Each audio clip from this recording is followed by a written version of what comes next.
What's up, mob? Hey, so Denver's a wrap. We got one more round of Supercross, but the 450s, it's pretty much over. Jett kind of iced it. I mean, not completely, but they're just got to run out the clock now. I have some interesting news about Feld and World Supercross. That competition, it's not over yet. Remember, guys, subscribe. It helps the channel. I really appreciate it. For some reason, people get unsubscribed when they don't do it personally. And I would appreciate it if you guys did. It really helps the channel. The views are way up. So thanks, guys. And let's get into this. You need people like me so you can point your fucking fingers and say, that's the bad guy. So watching Jett and Hunter just own the field yesterday, it was really cool. It was historical. It's two brothers dominating the sport at the same time. While it's historical, I'm not gonna lie, it's kind of boring. I don't wanna see those two out there playing nice, riding like a practice day. We need somebody to get in the mix. And outdoors, Chase Sexton will be that guy. He was fast last night. It's too bad he went down in the first turn and took out Malcolm with him. They were both riding really well in Colorado, and Chase Sexton's not going to just lay over and let the Lawrences have the next 5 to 10 years. Chase Sexton is tough, competitive, and he is going to fight these two brothers tooth and nail. But as for this Supercross season, Jett becomes another rookie to win in his first full 450 season. We had McGrath, Dungey, and now Jett Lawrence, who is also, I believe if he wins Salt Lake, he ties Jeremy McGrath for the most wins by a rookie. It is strange calling him a rookie though, because he just went undefeated outdoors. He's your super motocross duper champion.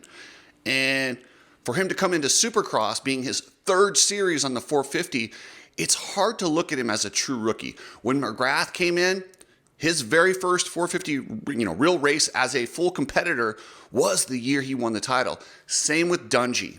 McGrath and Dungey, they both toyed around on the 450 on the opposite coast, or in McGrath's case, a two-stroke 250, because it was 125s and 250s back in the day. But it's the same premier class. So what Jett is doing is flat out amazing. He's doing it in an era, like if you look at the field when McGrath did it and when Dungey did it, there was separation throughout the field. You had your top guys, and then you had everyone else. In this field, they're so close, but Jett has still found a way to separate himself from everybody. I honestly didn't think we'd ever see that kind of domination with the field being this close. It's too start dependent, but not for Jett. Jett is a guy who gets starts and goes. If he gets 17th or better in Salt Lake, the title's his, which I don't think anyone thinks that he won't. And that's if Cooper Webb wins or gets, if he wins, Jett has to get 17th or better. Let's say Jett doesn't race Salt Lake, then Cooper Webb has to get first or second. If he gets third or worse, Jett is still the champion. So in all practical purposes, it's over. I am so disappointed in Cooper Webb. He is one of the most transparent riders out there, but not to tell us the reason he's getting arm pump is because he had a wrist injury. Whenever you have an injury, you start compensating. That's why he's been getting arm pump. I wish he would have shared that with us. Not that he has to, but it just makes for a better story. We understand it. As viewers, we want to be along for the story. If we're not along for the story, we're just watching a bunch of dudes on different colored bikes race around a track, and we're not emotionally as tied. Tell us the stories. Let us in on the struggles, Cooper.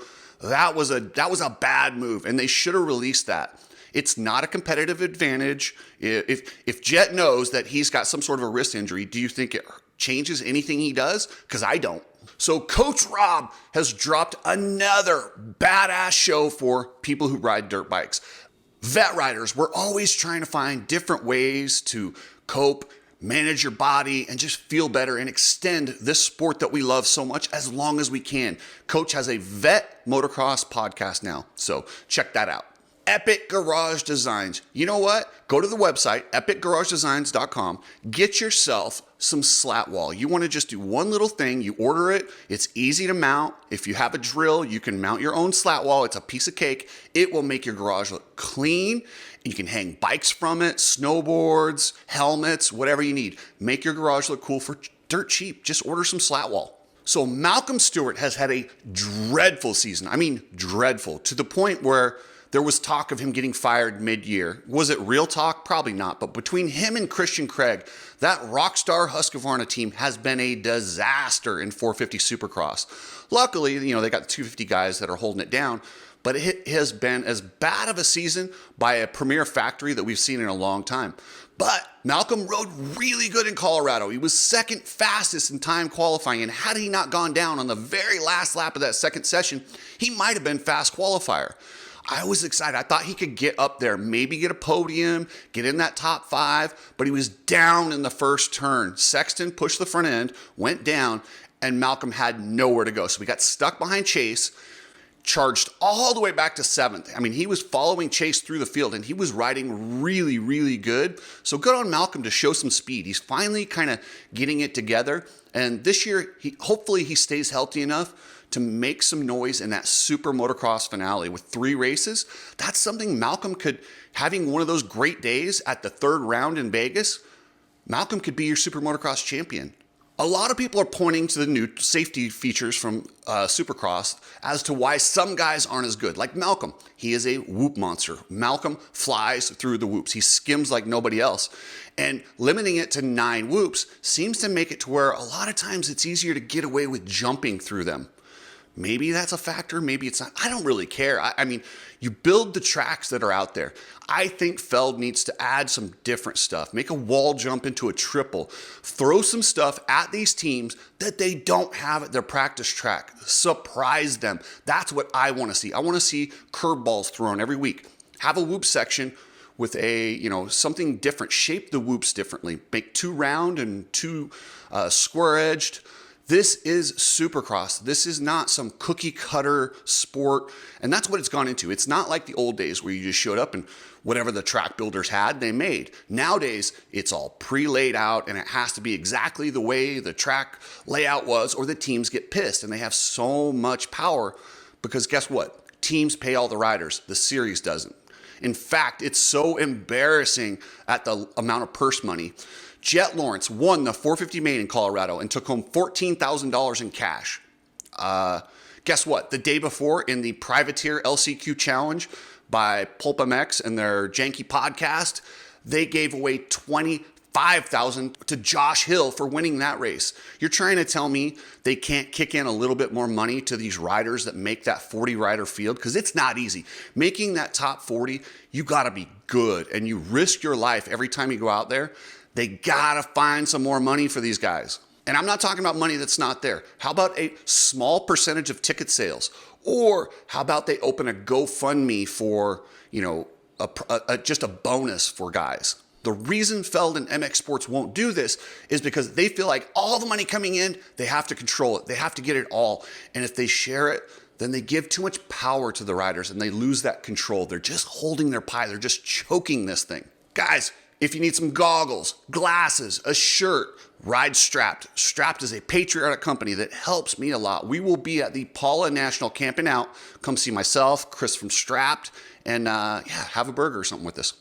If you're shipping anything, use Precision Transport. Precision Transport is a trucking company you can count on. Family owned, reasonably priced, just good people. Go to pretransport.com. So last week we had some crazy news. We still haven't seen a World Supercross schedule yet. Well, after a lot of speculation that the series was done, pretty much the founder, CEO Adam Bailey resigned his position. It looked all bad, like it was going to go away. Well, guess what? They have hired a couple big guys from Nitro Circus. These guys know how to do international promotions, and they will be upping the ante for this series. They know what they're doing. In fact, you guys might know one of these guys, Kurt Nickel. Yes, the GP rider, the Supermoto rider, the Nitro Circus traveling promoter, Kurt Nickel. Kurt Nickel knows how to promote, and the Nitro Circus guys do too. And this is huge. This is huge for the series, and it is going to level up this year. I'm ecstatic to hear that. I want to see what they can do with it. We need the World Supercross to keep Feld and MX Sports honest. So before everybody dances on the grave of World Supercross, let these guys come in. There's a lot of people who've invested a lot of money in this World Supercross series. They're not going to just let it go to the wayside. And that's what it kind of looked like earlier in the week. But this is huge news that these guys have stepped in and that they're going to take over and see what they can do with it. So before you guys just write them off, give Andy Edwards and Kurt Nickel a chance to see what they can do with this international series.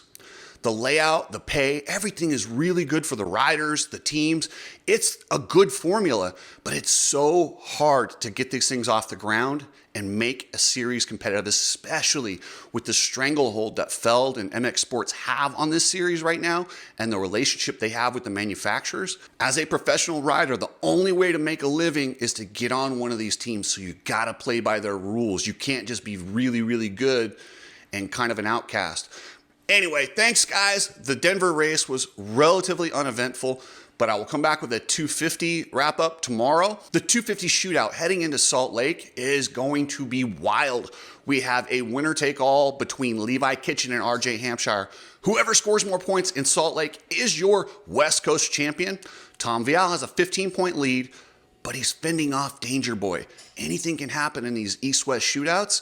I mean, what if Tom were to not qualify? And that's not unheard of. Thanks, guys. Subscribe, and I will catch you later.